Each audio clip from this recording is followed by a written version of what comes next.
નમસ્કાર મિત્રો, ઘણા લાંબા સમય બાદ મળવાનું થયું છે. આપણે એક સબમિશનની વાત કરવાની છે. ત્રીજા સેમેસ્ટરમાં જ્યારે સ્કૂલમાં જવાનું થશે એ સમય દરમિયાન આપણે સબમિશન સાથે સાથે બીજું ઘણું બધું કાર્ય કરવાનું થાય છે. આગળના પીરિયડમાં આપણે વાત કરી તેમ કે કોલેજના આચાર્ય, ઉત્સાહી આચાર્ય આપણા ડૉક્ટર તલાટી સાહેબ વારંવાર અમને સૂચન કરે છે, વારંવાર સૂચના આપે છે કે આપણે કંઈક નવું કરવાનું છે. ઓનલાઈન શિક્ષણ દ્વારા આપણા તાલીમાર્થીઓને શિક્ષણ આપવા માટેની વ્યવસ્થા આપણે કરવાની છે. એટલે અમે બધા જ મિત્રો, અધ્યાપક મિત્રો એ ઓનલાઈન શિક્ષણની તૈયારી કરીને તમને એ શિક્ષણનો લાભ મળે એ પ્રમાણેની વ્યવસ્થા કરીએ છીએ. જે સબમિશનની વાત કરવામાં આવે છે કે ઘણા બધા જે સબમિશનો છે એ સબમિશનમાંથી મારે જે એક બીજું સબમિશન ચલાવવાનું છે તે કે શાળા પત્રકોનો અભ્યાસ. ઇન્ટર્નશિપ દરમિયાન કેટલાક શાળા પત્રકો જે શાળામાં હોય છે, ઘણા બધા પત્રકો છે, એનો અભ્યાસ કરવાનો છે. શાળા પત્રકો એટલે કયા કયા પત્રકો એવા અહીં નમૂના એ પત્રકો જે છે એ પત્રકો મેં લખ્યા છે. એટલે એનો આપણે સંપૂર્ણ અભ્યાસ કરવાનો છે. એટલે તમને કોઈ પણ જગ્યાએ શાળામાં મૂકવામાં આવે, કોઈ પણ જગ્યાએ જવાનું થાય ત્યાં તમારે શાળામાં જે પત્રકો છે કે જે ખૂબ મહત્વના પત્રકો છે, કે જે સરકારી પત્રકો છે, કે દસ્તાવેજ તરીકે જે પત્રકો શાળામાં રાખવાના થાય છે એમનો અભ્યાસક્રમ કરવાનો થાય છે. મિત્રો, સૌપ્રથમ મળવાનું થાય એટલે તમામ ત્રીજા સેમેસ્ટરના તાલીમાર્થીઓને મારા તરફથી ખૂબ ખૂબ અભિનંદન, નમસ્કાર, વંદન, પ્રણામ. ઘણા લાંબા સમયથી આપણે શૈક્ષણિક કાર્ય પણ બંધ છે, તમારી એક્ઝામ પણ બંધ છે, એક્ઝામની પણ તૈયારી કરવાની થાય છે અને સાથે સાથે ઘણું બધું તૈયારી કરવાનું તમારા પક્ષે આવીને ઊભું રહ્યું છે. એટલે આપણે જે અભ્યાસ કરવાનો છે તે શાળામાં જઈને મારે જે તમને સબમિશન શીખવાડવાનું છે તે એ સબમિશન શાળા પત્રકોનો અભ્યાસ છે. એટલે મિત્રો, આપણે જ્યારે શાળામાં જઈશું એ સમય દરમિયાન શાળામાં ફરજિયાત દવાનું થશે. શાળાનું જે ભાવાવરણ છે, જે વાતાવરણ છે, એ વાતાવરણના અનુકૂળ રહીને એક શિક્ષક તરીકે શિક્ષકમાં જે ગુણ હોવા જોઈએ, શિક્ષકની જે લાગણી હોવી જોઈએ, શિક્ષકમાં જે ભાવ હોવો જોઈએ કે ખરેખર હું એક આ જ શાળાનો ટીચર છું અને ટીચર પ્રમાણે જે શિક્ષકો કામ કરે છે, જે ટીચરો કામ કરે છે, એ શિક્ષક એ ટીચર પ્રમાણે જ મારે પણ આ શાળામાં શૈક્ષણિક કાર્ય સાથે સાથે ઘણું બધું કાર્ય કરવાની જવાબદારી તમારે થઈ પડે છે. એટલે સૌથી પહેલાં તો તમારે શાળાના વાતાવરણથી, શાળાનું આપણું જે પર્યાવરણ છે એ પર્યાવરણથી તમારે પરિચિત થવું પડશે. શાળામાં ઘણા બધા કર્મચારીઓ છે, શાળાના આચાર્ય છે, આચાર્ય સાથે પણ તમારે એક સારામાં સારું વાતાવરણ ઊભું કરવાનું થશે. સાથે શિક્ષકો જે છે, શિક્ષકો સાથે પણ ખૂબ સરસ વાતાવરણ ઊભું કરવાનું થશે. અને સાથે સાથે જે નોન ટીચિંગ કર્મચારીઓ છે એ ટીચિંગના કર્મચારીઓ, વહીવટી જે કર્મચારીઓ છે એમની સાથે પણ તમારે તાલ મિલાવીને કાર્ય કરવાનું થશે. અને ત્યાર પછીની વાત કે શાળાનું જે આખું પર્યાવરણ છે તે ભાવાવરણ છે તે એમાં તમામ આખું શાળાનું પર્યાવરણનો સમાવેશ થાય છે. એટલે એમની સાથે પણ આપણે કાર્ય કરવાનું છે. એટલે કે વિદ્યાર્થી સાથે પણ એટલા જ આપણે તાલ મિલાવીને કાર્ય કરવાનું થશે. એટલે એ રીતે શાળાનું જે ભાવાવરણ છે એનાથી પરિચિત થવાનું થશે. એમાં તમારે સમય જવાનું થશે. અને મારી જે શાળા છે હું આ જ શાળાનો શિક્ષક છું, એ પ્રમાણે આપણે કાર્ય કરવાનું છે. આચાર્યનો જે આદેશ હોય, શાળાના આચાર્ય, એ આચાર્યને મળીને ઇન્ટર્નશિપ દરમિયાન તમારે જે કંઈ કાર્ય કરવાનું છે એ કાર્ય કરવાનું છે. એટલે એ તમારા માટે ખૂબ મહત્વનું છે. અને શાળાના જે પત્રકો છે તે શાળા પત્રકો, એ પત્રકો પણ એટલા જ શાળા માટે, શાળાના આખા સ્ટાફ માટે, વહીવટી કર્મચારીઓ માટે અને જે અભ્યાસ કરે છે એ બાળકો માટે ના જે બધા પત્રકો છે એ પત્રકો પણ એટલા જ મહત્વના છે. એટલે એ પત્રકોનો આપણે અભ્યાસ કરવાનો છે. ઘણા બધા પત્રકો છે, તમને યાદી આપેલી છે. ઇન્ટર્નશિપની તમને જે બુક આપેલી છે એ બુકમાં જે પત્રકોનો અભ્યાસ કરવાનો છે એ પત્રકોની તમામ માહિતી અંદર લખેલી છે. એટલે એ પત્રકોને ધ્યાનમાં રાખીને આપણે કાર્ય કરવાનું થાય છે. આ સબમિશન 50 ગુણનું છે અને એની ક્રેડિટ 2% છે. એટલે ખૂબ ધ્યાનપૂર્વક, રસપૂર્વક, આનંદથી આપણે કાર્ય કરવાનું થશે. એટલે મિત્રો, શાળા પત્રકોનો અભ્યાસ કરવો એ તમારા માટે પણ એટલી જ જરૂરી માહિતી છે. કારણ કે આ જે પત્રકો છે એ પત્રકો એટલા જ મહત્વના છે. પત્રકોમાં ખૂબ મહત્વની માહિતી આપવામાં આવેલી છે, લખેલી હોય છે.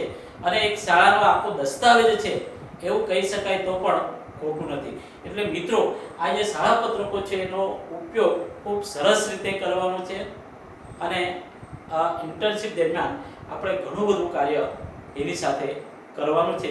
એટલે શાળાના જે પત્રકો છે એનો સંપૂર્ણ અભ્યાસ કરવાની જવાબદારી આપણી, તમારી છે. તો મિત્રો, હવે શાળા પત્રકોનું મહત્વ શું છે આપણે શરૂઆત થોડીક કરીએ કે શા માટે શાળા પત્રકો શાળામાં રાખવામાં આવે છે, એનું શું મહત્વ છે. તો મિત્રો, કોઈ પણ પત્રક હોય એમાં જે પત્રકમાં જે લખેલી માહિતી છે એ વર્ષો સુધી જાળવી રાખવામાં આવે છે. એટલે એટલા જ આ મહત્વના છે. ઘણા બધા જે પત્રકો છે એ પત્રકો ખૂબ મહત્વના છે. બરાબર? શિક્ષકોની તમામ માહિતી અંદર હોય છે, આચાર્યની તમામ માહિતી અંદર હોય છે, વિદ્યાર્થીઓની તમામ માહિતી અંદર હોય છે. અને વર્ષો સુધી સાચવી રાખવાની, જાળવવાની જવાબદારી એ શાળાની છે. એટલે આ શાળા પત્રકો ખૂબ મહત્વના છે. અને એને ધ્યાનમાં રાખીને જ્યારે કંઈક જરૂર પડે, વિદ્યાર્થીને જરૂર પડે, શિક્ષક રિટાયર થયા ત્યાર પછી એને જરૂર પડે, તે વખતે અમુક જે દસ્તાવેજો છે એ આખા શાળા પર્યાવરણ માટે ખૂબ જ મહત્વના છે. એટલે એ એટલું એક મહત્વનું છે કે એ દસ્તાવેજ જે છે, જે રજિસ્ટરો છે, એ એટલા જ મહત્વના છે. એટલે એની જાળવણી કરવી એ પણ એક ખૂબ મહત્વનું કાર્ય છે. એટલે મિત્રો, શાળા પત્રકોના કેટલાક હેતુઓ આપેલા છે. હેતુઓને ધ્યાનમાં રાખીને આપણે કાર્ય કરવાનું છે. હેતુને ધ્યાનમાં રાખીને આપણે એનો અભ્યાસ કરવાનો છે. એટલે આવા જે કેટલાક હેતુઓ છે એ હેતુને ધ્યાનમાં રાખીને આપણે સંપૂર્ણ એની માહિતી મેળવીને આપણે કાર્ય કરવાનું થશે. દાખલા તરીકે એવું લખ્યું છે, સૌથી પહેલા હેતુ એવો છે કે પ્રશિક્ષણાર્થીઓ શાળા પત્રકોથી માહિતગાર થાય. પ્રશિક્ષણાર્થી મિત્રો શાળા પત્રકોથી માહિતગાર થાય. હવે શાળા પત્રકો એટલે કયા પત્રકો, એનું આખું લિસ્ટ તમને આપી દેવામાં આવેલું છે. એટલે એ પત્રકોથી આપણે એક માહિતગાર થવાનું છે. ભાઈ, કયું પત્રક, એ પત્રકમાં કઈ માહિતી લખવામાં આવે છે, એમાં કઈ વિગતો નોંધવામાં આવે છે, એ બધું જ એની માહિતી તમારી પાસે હોવી જોઈએ. અને જે બધા જે પત્રકો છે એ પત્રકો આપણે ખૂબ જ ધ્યાનપૂર્વક એની માહિતી ભેગી કરવાની છે. એટલે સૌથી પહેલા શાળા પત્રકો જે છે એ પત્રકોથી આપણે માહિતગાર થવાનું છે. એટલે કયા પત્રકો છે એનું એક તમને લિસ્ટ આપી દીધેલું છે. એ શાળામાં જઈને તમારે જોવાનું છે એ પત્રકો કયા પત્રકો છે, એમાં લખવામાં આવતી બધી જ નોંધ છે એ નોંધથી આપણે માહિતગાર થવાનું છે. અને એનું કેટલું મહત્વ છે શા માટે આ પત્રકો બનાવવાના થાય છે, એ સંપૂર્ણ જે માહિતી છે એ માહિતીથી આપણે પરિચિત થવાનું છે. એટલે દરેકના પત્રકો અલગ અલગ છે. આપણે જોઈશું કયા કયા પત્રકોનું કેટલું મહત્વ છે, કયા પત્રકમાં કઈ વિગત નોંધવામાં આવે છે, શા માટે નોંધવામાં આવે છે, એની જરૂરિયાત કઈ છે, એ બધે આપણે માહિતી જોઈશું. તો મિત્રો, જેટલા પત્રકો છે એ પત્રકોથી એક તાલીમાર્થી માહિતગાર થાય, એનું મહત્વ સમજે, એનાથી પરિચિત થાય, એ મહત્વનું છે.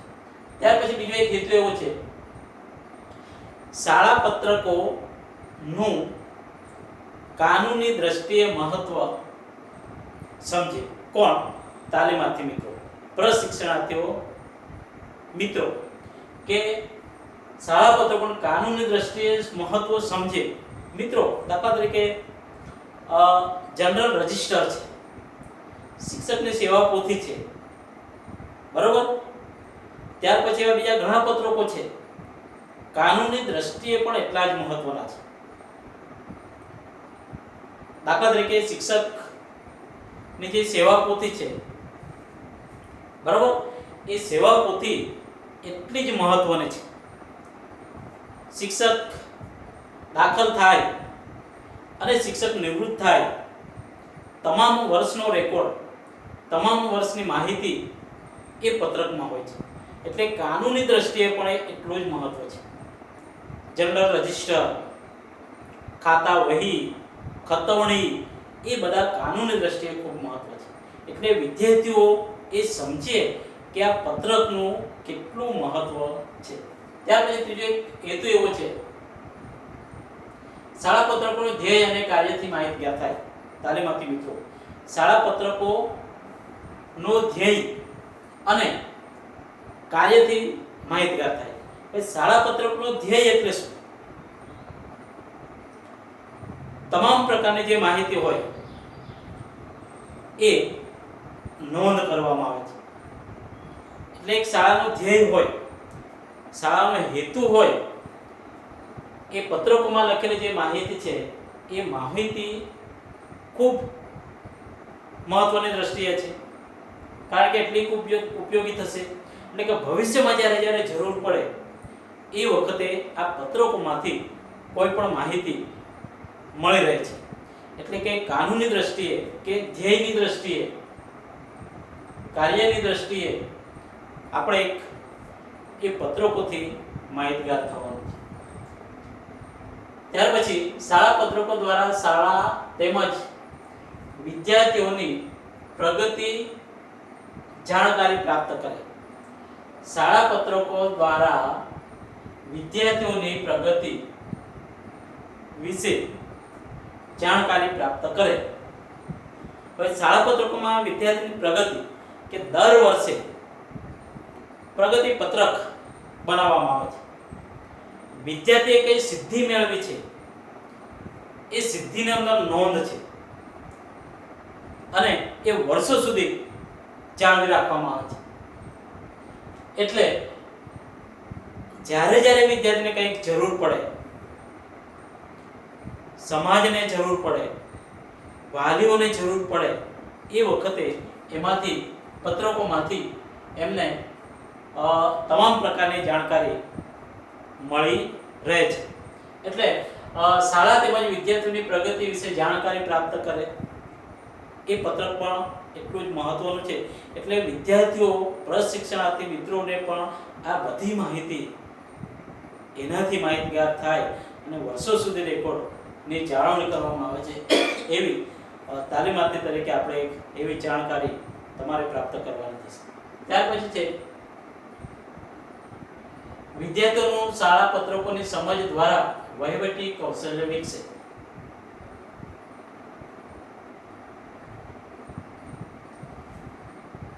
શાળા પત્રકોની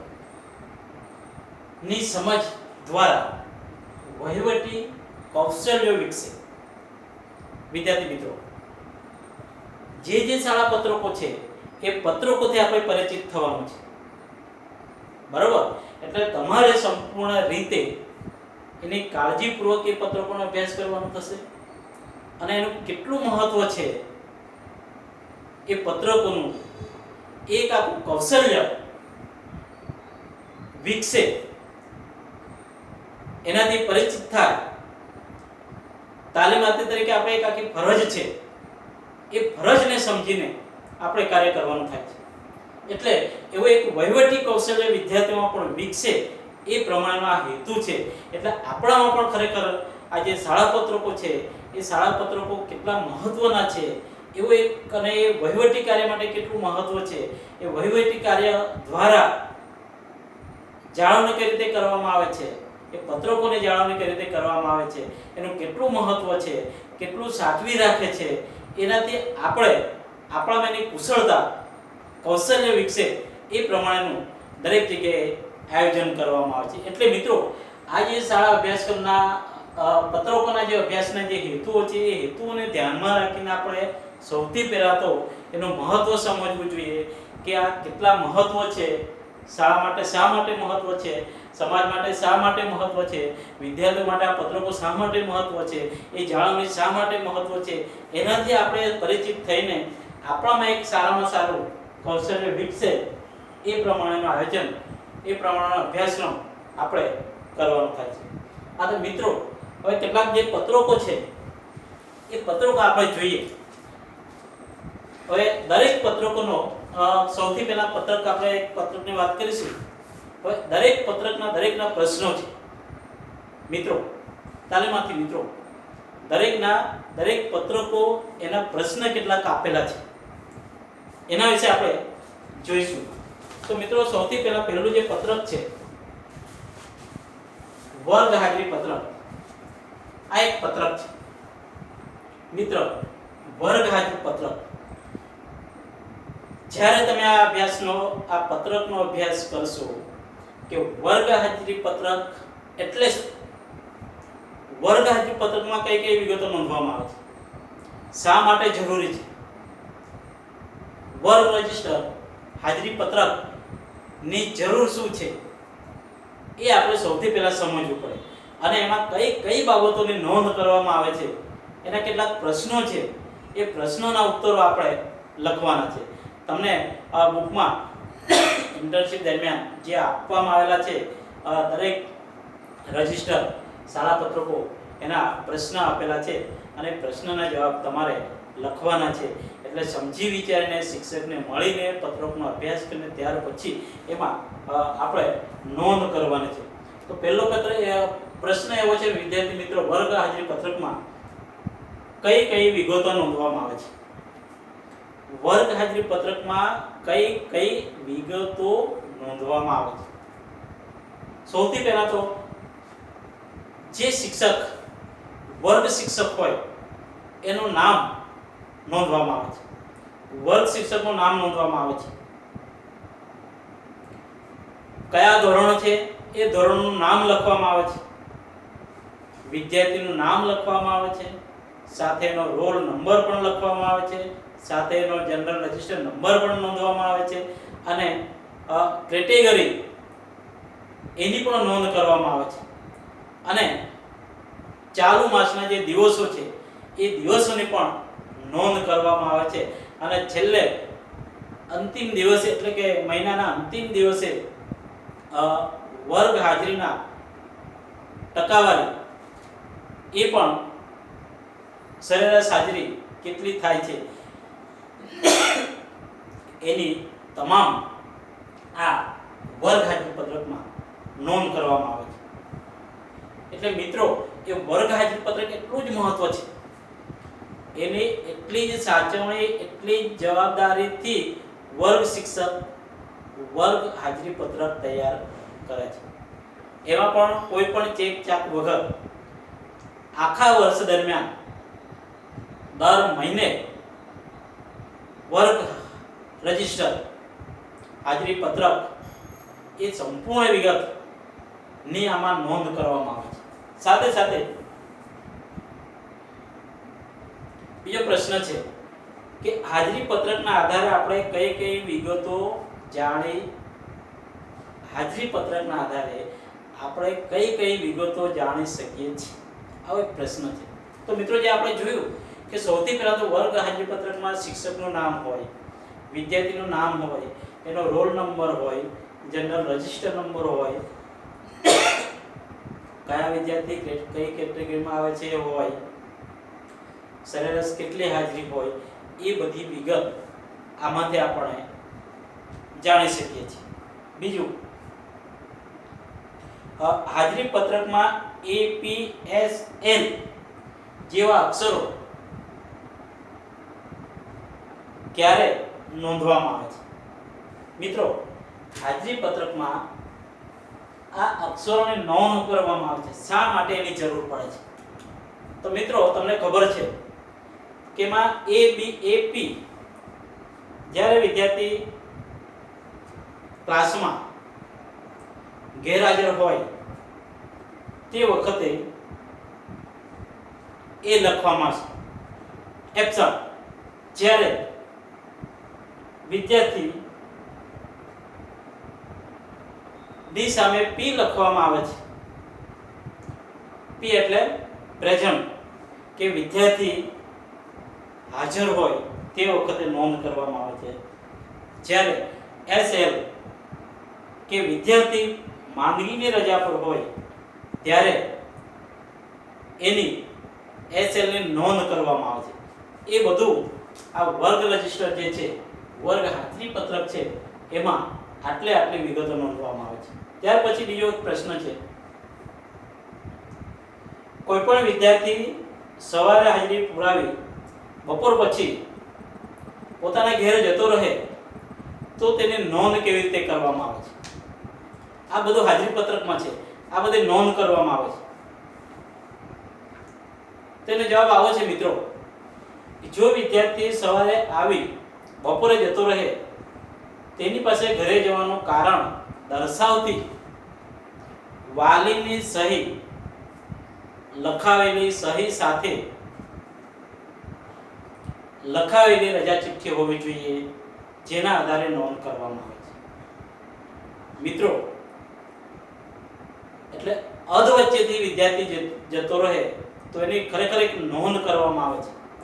વાલીએ લખેલી માહિતી હોય, વાલીએ રજા ચિઠ્ઠી લખી આપેલી હોય, વાલીની સિગ્નેચર સહી હોય, તો એની સામે નોંધ કરવામાં આવે છે. બીજો એક પ્રશ્ન છે કે વર્ગ હાજરી પત્રકમાં કે જો વિદ્યાર્થી લાંબા સમય સુધી ગેરહાજર રહે તો કેવા પગલાં લેવામાં આવે છે?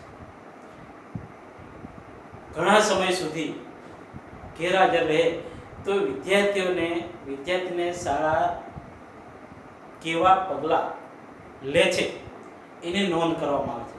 તો મિત્રો, અહીં જોઈએ તો આપણે એમ કહી શકાય કે વિદ્યાર્થી ગેરહાજર રહે તો સૌથી પ્રથમ તો આપણે એની પૂછપરછ કરવી જોઈએ. ત્યારબાદ વિદ્યાર્થી તરફથી કોઈ ઉત્તર ના મળે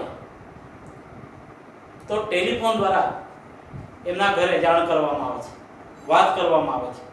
અને તેનાથી પણ તેનો ઉકેલ ના આવે, તેનાથી પણ કદાચ જવાબ ના આપે વિદ્યાર્થી કે વાલી, તો ઘરે પત્ર લખવામાં આવે છે. અને તેનાથી પણ જવાબ ના આવે તો શિક્ષક દ્વારા એમના ઘેર વિદ્યાર્થીના અને વાલીની મુલાકાત કરવામાં આવે છે. તો મિત્રો, આ રીતે આજે વર્ગ રજિસ્ટર હાજરી પત્રક છે, એ હાજરી પત્રકમાં આવી નોંધ કરવામાં આવે છે. એટલે વર્ગ હાજરી પત્રક એ એટલું જ મહત્વનું છે અને એ રીતે દર મહિને તૈયાર કરવામાં આવતું આ પત્રક ખૂબ મહત્વનું છે. ત્યાર પછી મિત્રો બીજું એક રજિસ્ટર આપણે લઈએ કે જનરલ રજિસ્ટર.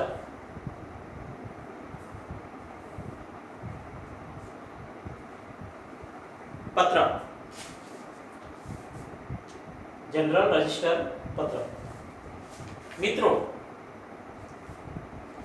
હવે એમાં પણ કેટલાક પ્રશ્નો આપી દેવામાં આવેલા છે કે જનરલ રજિસ્ટર પત્રકમાં કઈ વિગતો નોંધવામાં આવે છે. તો મિત્રો, જનરલ રજિસ્ટરમાં વિદ્યાર્થીનું પૂરું નામની નોંધ કરવામાં આવે છે.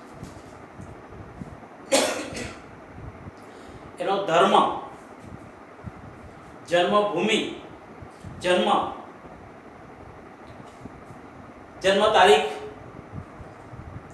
કઈ શાળામાં કયા ધોરણમાંથી દાખલ થાય છે, દાખલ થયો એટલે નિશાળમાં દાખલ થયેલી તારીખ, નિશાળમાંથી બીજી નિશાળમાં જ્યારે જતો હોય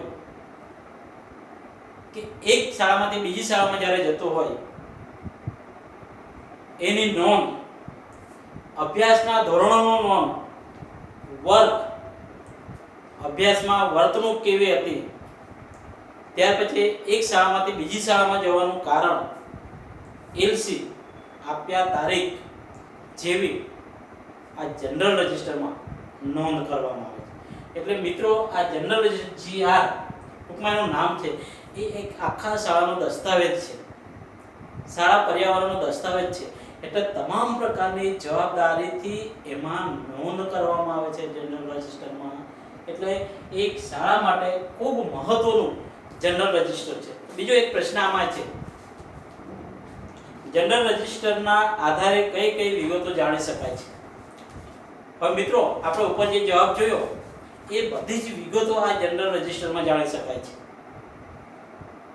વિદ્યાર્થીનું પૂરું નામ, એનો ધર્મ, જન્મભૂમિ, તારીખ, કઈ શાળા કયા ધોરણમાંથી દાખલ થયો, નિશાળમાં દાખલ થયાની તારીખ, એક શાળામાંથી બીજી શાળામાં જવાની તારીખ, બરાબર, અભ્યાસનું ધોરણ, અભ્યાસ, વર્તણૂક, ત્યારે શાળામાંથી બીજી શાળામાં જવા માટેનું કારણ, એલસી આપ્યાની તારીખ, એ બધી જ આ જનરલ રજિસ્ટરમાં એની નોંધ કરવામાં આવે છે.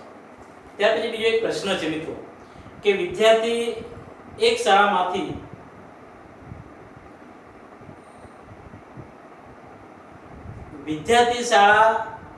બીજી જગ્યાએ જાય ત્યારે કઈ કઈ નોંધ કરવામાં આવે છે?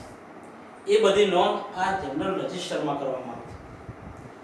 તો કઈ કઈ નોંધ? સૌથી પહેલા તો આપણે જોઈ તેમ કે નિશાળ છોડ્યાની તારીખ, નિશાળમાંથી જ્યારે બીજી નિશાળમાં જાય છે, અભ્યાસનું ધોરણ, અભ્યાસની વર્તણૂક કેવી હતી, એનું કારણ, એલસી આપવાની તારીખ વગેરેની નોંધ કરવામાં આવે છે. તો વિદ્યાર્થી મિત્રો આ બધા જનરલ રજિસ્ટરના પ્રશ્નો છે. બીજો એક પ્રશ્ન છે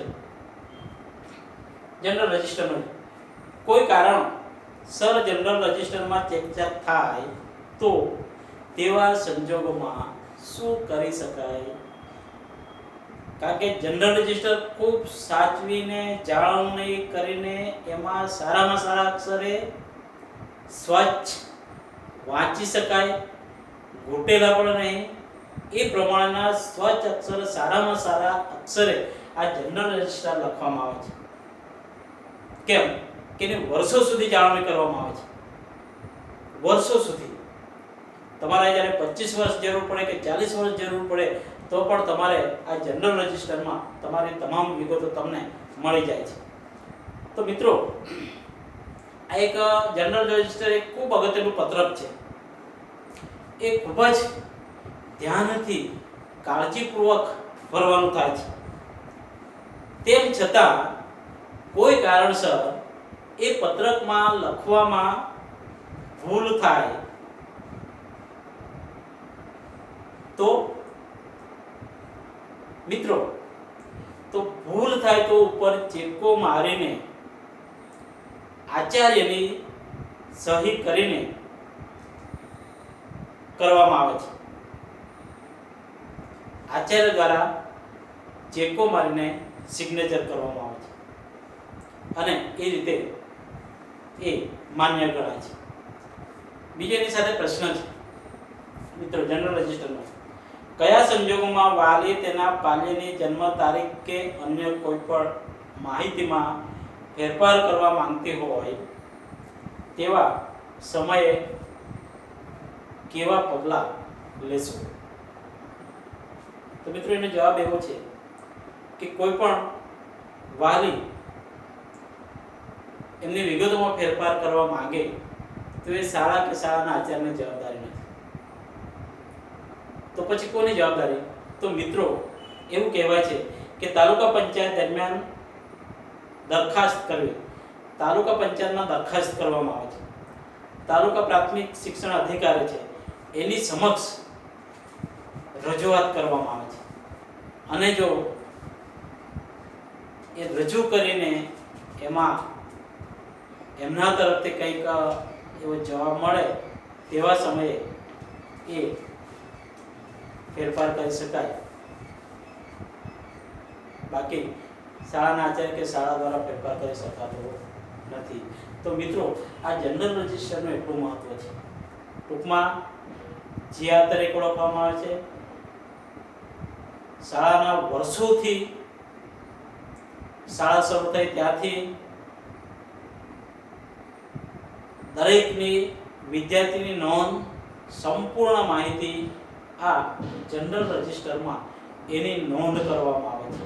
એટલે ગમે ત્યારે કયા સંજોગે, ગમે તે સંજોગમાં 20 વર્ષ, 25 વર્ષ, 40 વર્ષ કે 50 વર્ષે પણ કોઈને જરૂર પડે તો એ શાળાના આ દસ્તાવેજ જે જનરલ રજિસ્ટર છે એમાંથી આ માહિતી મળી રહે છે. ત્યાર પછી મિત્રો બીજો એક પત્રક છે આપણે મૂવમેન્ટ રજિસ્ટર. મૂવમેન્ટ રજિસ્ટર કોને કહેવાય એ તમને કદાચ ખબર હશે, અથવા એ રજિસ્ટરમાં કઈ કઈ વિગતો ની નોંધ કરવામાં આવે છે. સૌથી પહેલા તો મૂવમેન્ટ જે રજિસ્ટર છે એ રજિસ્ટરમાં કર્મચારીનું નામ, એનો હોદ્દો, સ્થળનું નામ, જવાનું કારણ, જવા આવવાનો સમય, કે જે કર્મચારીની સિગ્નેચર અને આચાર્યની સિગ્નેચર ની નોંધ કરવામાં આવે છે એને મૂવમેન્ટ રજિસ્ટર કહેવાય છે. મોટે ભાગે દરેક શાળામાં રાખવામાં આવે છે. સમય દરમિયાન કે શાળા સમય દરમિયાન કોઈ કર્મચારીને કોઈ કારણસર તાત્કાલિક બહાર જવાનું થયું એ વખતે આ મૂવમેન્ટ રજિસ્ટરમાં એની સિગ્નેચર સાથે જવાનો સમય, આવવાનો સમય, એમની સિગ્નેચર, આચાર્યની સિગ્નેચર સાથે એમાં નોંધ કરવામાં આવે છે. એટલે મૂવમેન્ટ રજિસ્ટરમાં આટલી બાબતોની નોંધ કરવામાં આવે છે. એક પ્રશ્ન છે, મૂવમેન્ટ રજિસ્ટરમાં કોણ સહી કરી શકે છે, કોણ કરે છે? સ્વાભાવિક છે, આપણે જોયું તેમ કે મૂવમેન્ટ રજિસ્ટરમાં શિક્ષક, જે તે કર્મચારી